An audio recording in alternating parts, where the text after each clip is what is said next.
নমস্কার, কুণাল ঘোষ।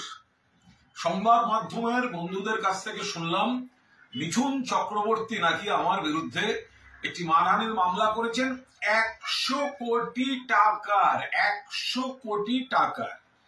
আমি এখনো কোনো চিঠিপত্র কিছু পাইনি। তো আমার একটি বক্তব্য যে আমিও জানিয়ে রাখি, আমিও একটি মামলা ওনার বিরুদ্ধে ফাইল করেছি। তো এখন তার নোটিশটা এখনো আমার আইনজীবী অয়ন চক্রবর্তী একটু অসুস্থ, দ্রুত সুস্থ হচ্ছে, ফলে নোটিশটা এখনো পাঠায়নি। মামলা আমিও করেছি। এইবার রইল পরের পার্ট। মিঠুনদা আমার বিরুদ্ধে 100 কোটি টাকার মানহানির মামলা করেছে।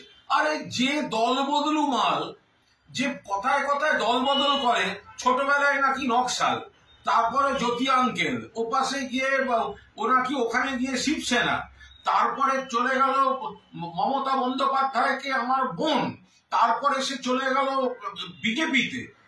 যে ঘন ঘন দল বদল করে, কোন দলে তার মান নেই, তার আবার মানহানির মামলা, ও মামলা ট্যাঙ্কি।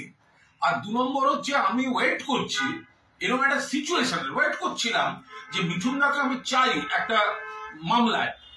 অভিনেতা মিঠুনদা আলাদা, আমার সঙ্গে একসময় দাদা ভাইয়ের সম্পর্ক আলাদা। এখন যে লড়াই, আমি চাইছিলাম ওকে একটা মামলায়, যে কোনো মানহানির মামলায়। আমি ওই সমস্ত চিটফান্ডের জিনিসগুলো নিয়ে যাবো, আমি কেন বলেছি, এবং আমি প্রেয়ার দেব, মানহানির মামলা নিশ্চয়ই ফয়সালা হবে। তো তার আগে তো দেখতে হবে আমি কেন বলেছি। মামলাগুলো সিবিআই কে হ্যান্ড ওভার করে দেওয়া হোক। এই হচ্ছে ওর বেনিফিশিয়ারি, এই ইনকাম, এই কানেকশন, 4খানা অন্তত চিটফান্ডে আছে। তো আমি ওয়েট করছিলাম।